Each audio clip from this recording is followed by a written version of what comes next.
Bismillah, Assalamualaikum warahmatullahi wabarakatuh. Bertemu kembali dengan Bu Eni, tentunya masih untuk melanjutkan materi pendidikan Pancasila dan kewarganegaraan. Untuk kompetensi dasar yang ketiga pada kelas 10, nanti kita akan membahas tentang lembaga-lembaga negara. Untuk lebih jelasnya, mari kita simak pada pemaparan video berikut ini.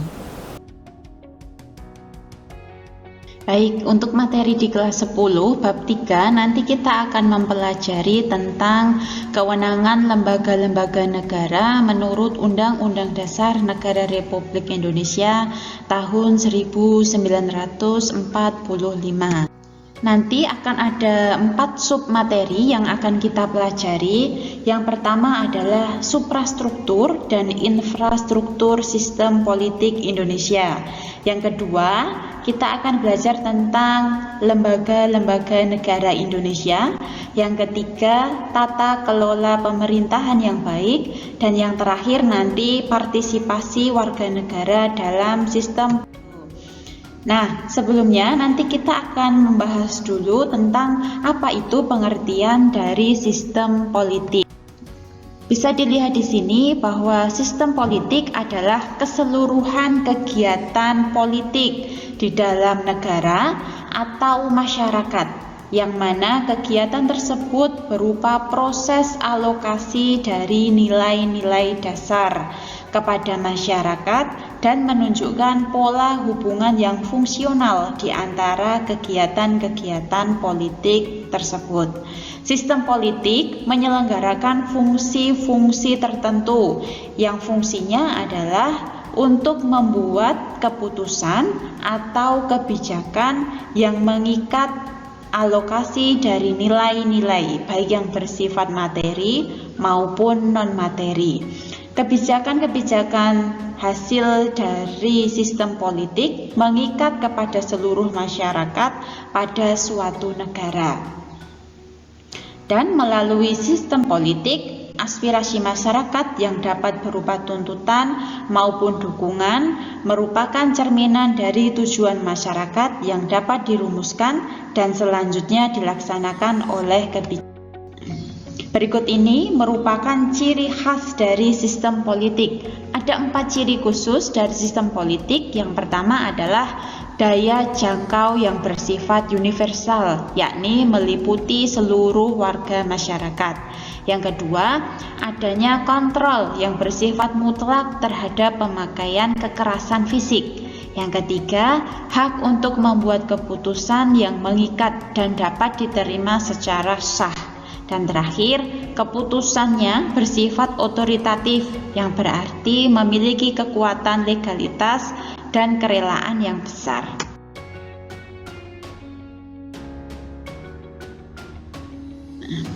Secara umum, sistem politik dibagi menjadi 2, yakni suprastruktur politik dan infrastruktur politik.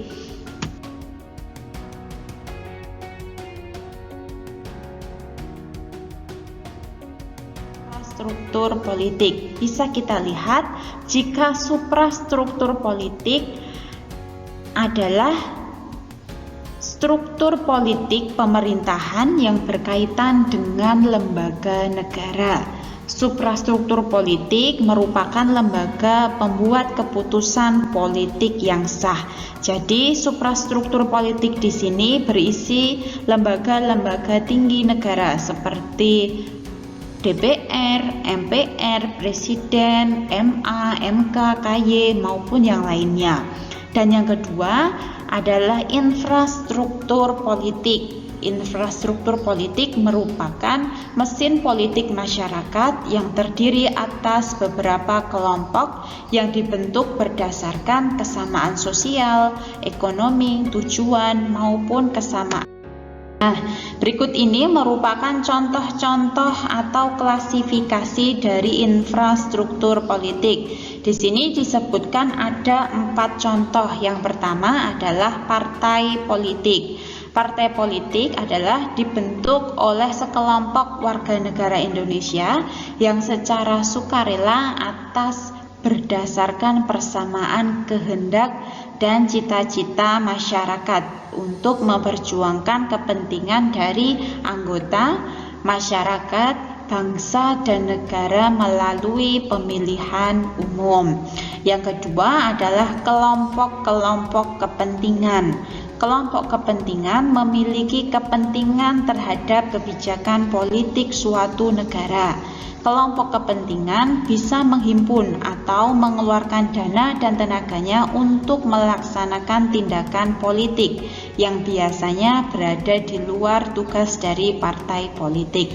Contoh dari kelompok-kelompok kepentingan adalah lembaga swadaya masyarakat, serikat dagang, serikat buruh, dan yang lainnya.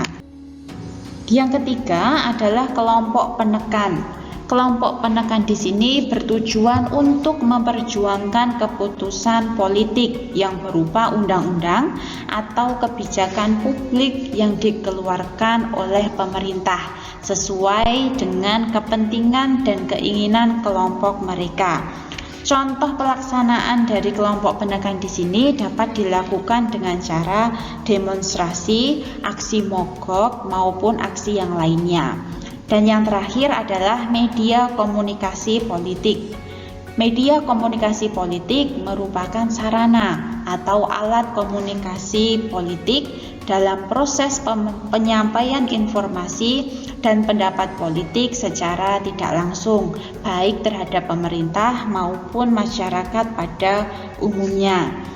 Media komunikasi politik di sini dapat berupa internet, televisi, radio, koran, majalah, maupun yang lainnya.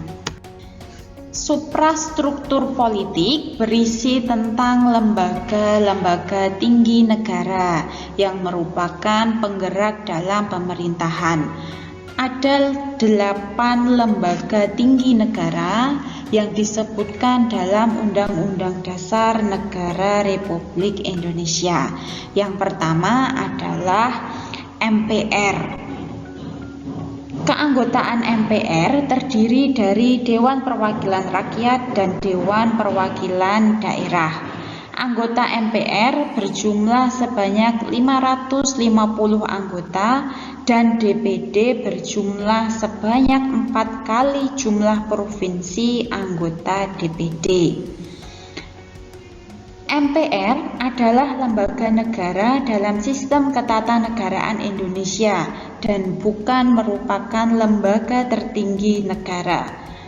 Beberapa contoh tugas dari kewenangan MPR adalah mengubah dan menetapkan undang-undang dasar, melantik presiden dan atau wakil presiden.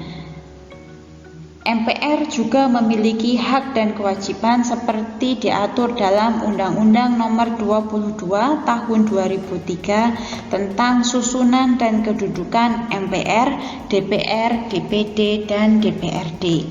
Lembaga tinggi yang kedua adalah Dewan Perwakilan Rakyat. Anggota Dewan Perwakilan Rakyat dipilih melalui pemilu. Fungsi DPR antara lain adalah fungsi legislasi, fungsi anggaran, dan fungsi pengawasan. Selain itu, DPR juga memiliki hak antara lain adalah hak interpelasi, hak angket, dan hak menyatakan pendapat.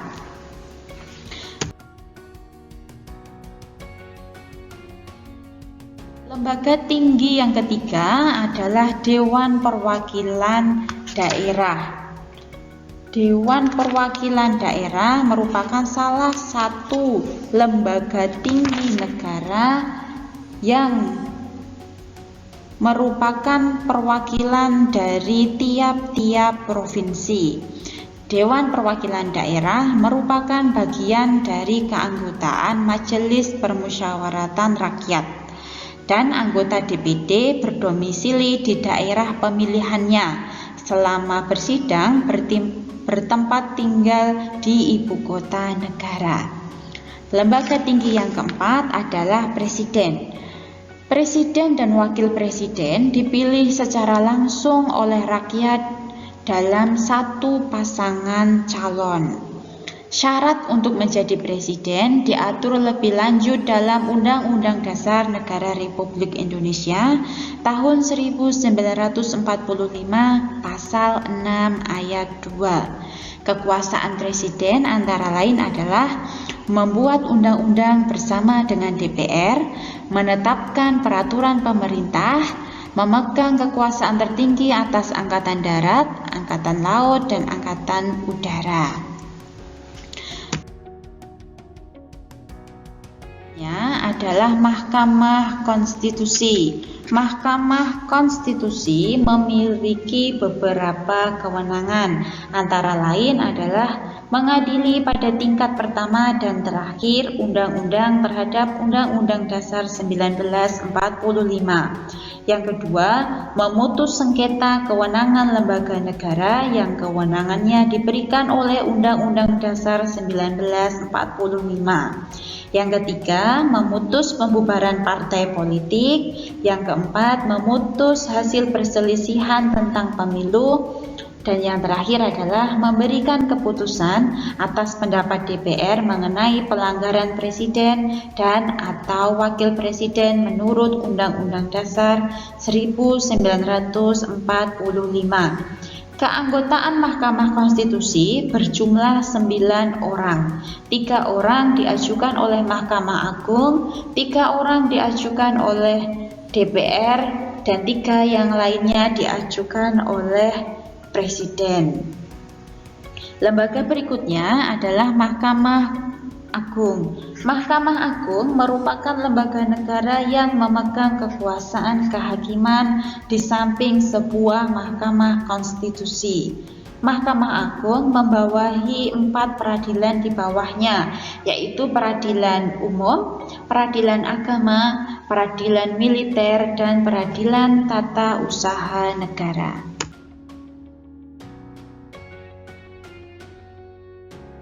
Lembaga tinggi berikutnya adalah Komisi Yudisial. Komisi Yudisial merupakan lembaga mandiri yang dibentuk oleh Presiden atas persetujuan DPR. Komisi Yudisial memiliki kewenangan untuk mengusulkan pengangkatan hakim agung serta menjaga dan menegakkan kehormatan, keluhuran, martabat, dan perilaku hakim agung. Lembaga tinggi berikutnya adalah Badan Pemeriksa Keuangan. BPK merupakan lembaga yang bebas dan mandiri dengan tugas khusus untuk memeriksa pengelolaan dan tanggung jawab keuangan negara. Hasil pemeriksaan dari BPK tersebut diserahkan kepada DPR, DPD, dan DPRD. Demikian tadi merupakan lembaga-lembaga tinggi negara yang merupakan suprastruktur politik negara. Untuk berikutnya, kita akan membahas tentang tata kelola pemerintahan yang baik. Ada 3 unsur pokok dalam tata kelola pemerintahan yang baik. Yang pertama adalah unsur pemerintah yang dipercaya untuk menangani administrasi negara pada suatu periode tertentu. Yang kedua adalah unsur swasta atau wirausaha yang bergerak dalam pelayanan publik. Dan yang terakhir adalah unsur dari masyarakat atau warga negara. Nah, berikut ini merupakan indikator-indikator pemerintahan yang baik. Yang pertama adalah adanya partisipasi dari warga masyarakat. Yang kedua adanya transparansi dari pemerintah. Yang ketiga adanya koordinasi. Dan yang terakhir adanya akuntabilitas atau adanya pertanggungjawaban dari pemerintah kepada masyarakat. Ada 8 ciri tata kelola pemerintahan yang baik. Yang pertama adalah partisipasi warga negara. Yang kedua, supremasi hukum harus ditegakkan. Yang ketiga, transparansi penyelenggaraan pemerintahan. Keempat, adanya respon yang baik dari aparatur negara. Dan kelima adalah pengalokasian sumber daya alam negara yang baik. Keenam, pertanggungjawaban dari pemerintah yang jelas. Ketujuh, memiliki visi pembangunan yang luas. Dan terakhir adalah tingginya orientasi terhadap tujuan.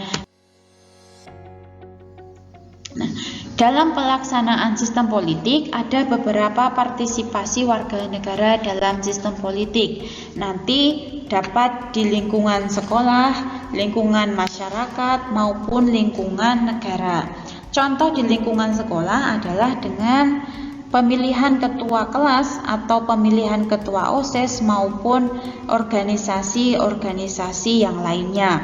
Yang kedua, contohnya adalah dengan pembuatan anggaran dasar dan anggaran rumah tangga OSIS maupun organisasi yang lainnya.